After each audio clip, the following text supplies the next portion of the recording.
So my group's topic was collegiate women's activism, which during our presentation we described as, young women on a college campus getting involved in using or making resources available in order to empower others, spread awareness, and support community reform.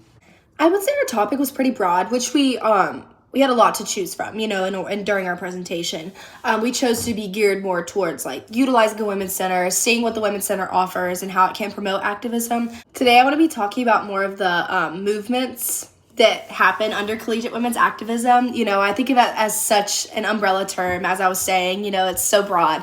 But during my research, I was really, really interested in the body positivity movement. I think it's something that's become so relevant in life in general, but also especially on a collegiate level. I think it's cool because it's one of those things that you see hashtag body positivity. It's all over social media.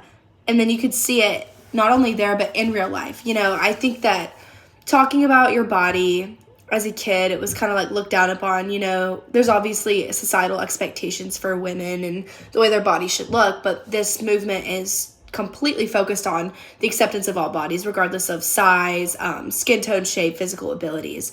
And the aim of this movement is to change present-day beauty standards and label them as sort of an undesirable social construct. This movement is inspiring to me, especially because going into college, I was really, really afraid of my body changing. Obviously, you hear about freshman 15, and it's you're scared into oh my God, I'm gonna gain 50 pounds while I'm in college. And if you do, it's okay. But this movement is really about just accepting yourself for the way that your body changes. I think that the higher levels of engagement with social issues like body image and changing the stereotypes, it happens a lot in college because it's the first time a lot of students are able to really go outside of their towns where they might be exposed to one view and experience another. I would use myself as an example. I've learned a lot of things in college that I'd never been exposed to, and I think it's really eye-opening.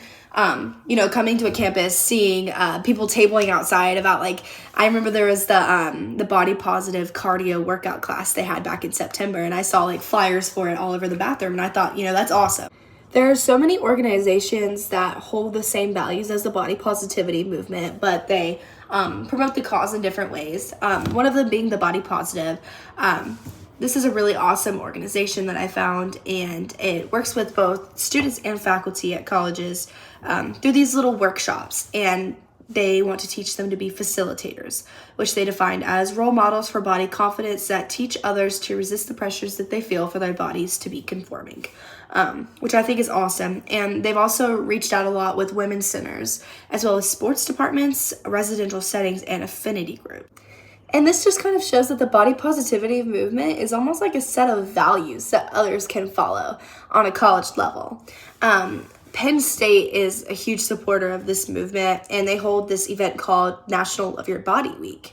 And it's just this big annual program that works alongside the student body and promotes body positivity and awareness to the university through the University Park campus, which is just this huge area that they table outside. And during this 1 week, they're really trying to get the student body to go to their events.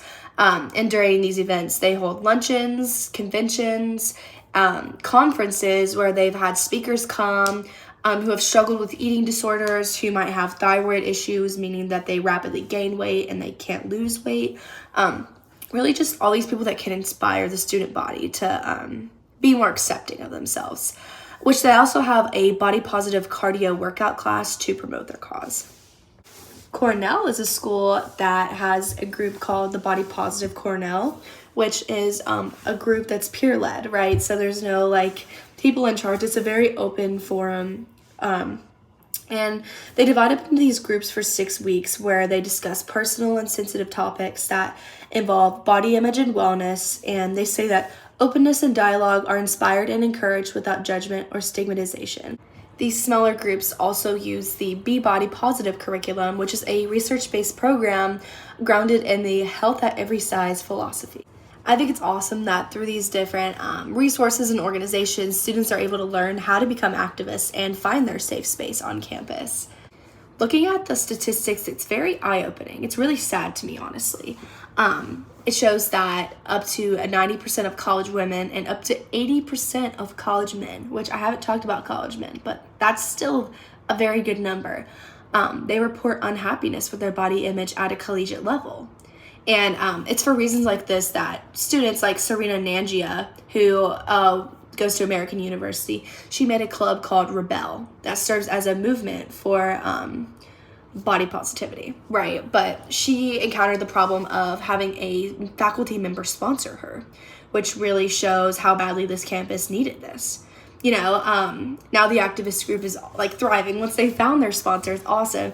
Now they do body positive photo shoots, an open mic on campus, saying your story, right, about your body and all your struggles. And they also really want to stress the importance of a healthy relationship with food. It's through these statistics that I mentioned, these stories that I've also mentioned, that we can really start to grasp the importance of body positivity movement in terms of collegiate women's activism. Anyone can be an activist, and it's very important for students to be activists and start young, because I feel like that starts, it builds your confidence and it makes you very strong as an adult in staying strong to your opinions and wanting to create change. And the body positive movement is something that applies to all people, and anyone can support it, anyone can speak on it, anyone can create an organization that brings support to those who need it. And it's all about finding your people and finding ways to promote this that colleges can thrive.